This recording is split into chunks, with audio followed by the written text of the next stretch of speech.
abaa horta gabadhan waa gabar iska miskiinay ahayd hooyo ah guri degan nin haysata caruur haysata ilmaha ka xanuunsanay mooyaan iska fiican abaa ninka wuxuu sameeyay maalmaha kamid uu afrikanaade hooyadii baa soo fiirinaya naagu soo guursaday abtigii dhalay hala soo guursaday way maqashay way ka xumaatay way istagaaleen naagtu hadda markii dambe naagtu haddana ku noqday muddo istagdagaalayeen buuq badanaa dhex maray xoogaa malaha waysiyar dacweeyaan hawl aduu dhib badan oo adag baa soo martay wuxuu sameeyay maalintii tambe wuxuu ugu hanjabay inuu ciyaalkiisa isteedka loola guuraayo way istagaaleen waxay samaysay kaamiru abbaay guriga ugu xidhay gabadha fideoyuu ka tuubay ciyaalka dishaa barasama waxaan samaysaa gabadha wuu ka sii waalay barabalanka gabadha ku dhacay hawsha ku dhacay halkaas uu damage ugu weyn ka soo gaaray ilaa hadda maqabadii dacwadii baana ku socotaa ilaa horta marka ugu horeysa baa faataxa umar waa hooyo miskiina Soomaaliya caruur haysata mid ka xanuunsan yahay hawl badan iyo xanuun badan soo martay nafsiyana awsare marka okay waxay noo maraysa kaamir warwarya islaan kaamir guriga ugu xiraa baa iyadoo ogeey 20 ilaa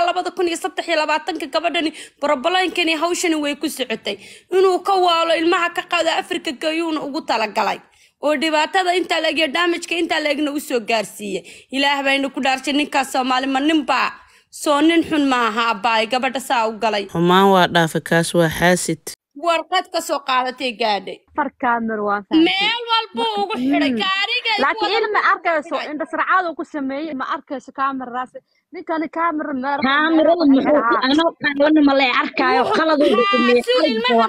dhigay sida ilmahan ula wareegi lahaa ama Afrika ha kasta misaga hala noolaada sida ilmahan ninkan ula wareegi lahaa ayuu filankeeda qabtay u kaba kastay hadda hooyo waa ilmaha waana canaanana waanu dilaa hadii iskuulka laga soo dacwoodo gurigeenu macallimiintu xulay marka guriga tagtay ilmahaaga wax ku sameey wuxuu dhaay ilmaha disha dibaato u kaysatay ilmaha jirkeeda ayada dhibtan u kaysatay naagtan waa naag waalan ayuu meel kasta ka dhahay oo dhakhtarkii ka dhahay every time uu ku dhahay ma dawladdu ku dhahay way marka gabadha nin saas u dhibaateenayo aad uga qabaysana idinka oo ah dad Soomaaliyeed sida aad ka sheekeynaysan dhibkeeda la socday 3 sano gabadha hadii la silaa ninkan gabadha way jeceshay ilaa xad bay jeceshay qofna warka ma maqlayso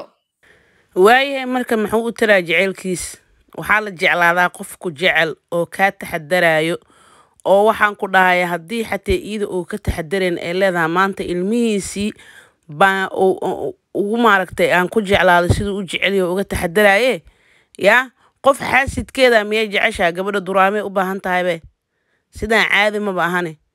walaalahay gabadhan ka hadlaysa waxay ahayd gabar daris la ah oo xudooda og oo maaragtay arintan marqtiga ay soo bilaabatay sida ay sheegaysa 3 sano ee gabadhan dhibaatadan ku soo socotay aniga gabadhan shalay leeba arkabo waxa lagu leeyahay gabadhan 3 sano dhibka ku soo socday gabadhan waa arkaba dhibkan oo ku cusbaan wajigeeda ay ka muuqataa masaakiinta tan kala gabadheeda markay leedahay hooyo macaan aniga miyaa waalan alla fiidiyogaas uurku i horiye muuqaalka ka horeeya idin la wadaaga xalay ay leedahay ay gabadha intay hab soo siiso ay ku dhagtay leedahay maya hooyo ma waalid ay macsiinayso Allahu akbar maxaa nin Soomaali gabar uu dhibaateeyay war faarax luga baasto dhibka maad ka deysiin dumarka walaalahaygiyo gabadhaas masaakiinta ah 3 sano dhibka ku socday waxa lagu leeyahay kaamiro guriga ugu xiro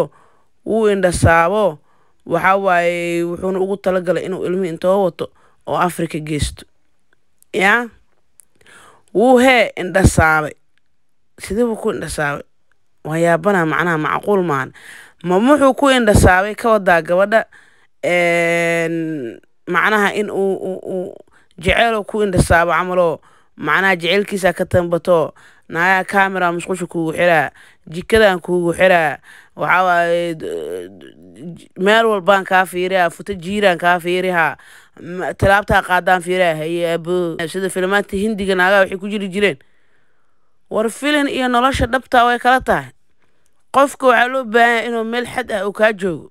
ma fahanteen ma ahan space waxa jira hadii lagu soo galo aad dhihi karto no stop ma soo dhaafi kartid meeshaas laakiin saadaadan ka seeninba kalimada maya la dhaho sida loo isticmaalo dhibaatay leedahay ma fahanteen walaalay tan kale tay gabadha ka dhawaajisay waxay tiri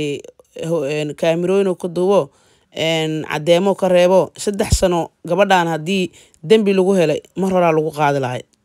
tan kale gabadhan inay taa hooyo ilmaheeda jecel oo la sheekaysato oo maasha Allah xataa gabadheeda yarista maasha Allah Soomaaliga si ugu hadlayso waxaan ku dhac caadi maahan maasha Allah tabarakallah taas ay ku cadeynaysaa inay taa hooyo wanaagsan oo ilmaheeda la sheekaysato oo waqti geliso ninkan waa xaasid waa dhaafay waa xasuud ilaahay gabadhaas masaakiinta shirtiisa ka qabto asagana ilaahay soo hadeeyo dhammaan waxaan idinka codsanayaa asxaabta ku xiran isku filan ina gabadhaas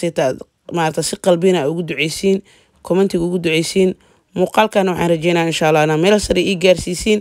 aad iyo aad ugu maasantiin daawashada muuqaalkan inta muuqaal kale ku kulmayno walaashin jiijo idin leh Allah macaka fi amaanillah wassalaamu alaykum wa rahmatullahi ta'ala wa barakatuh take care bye bye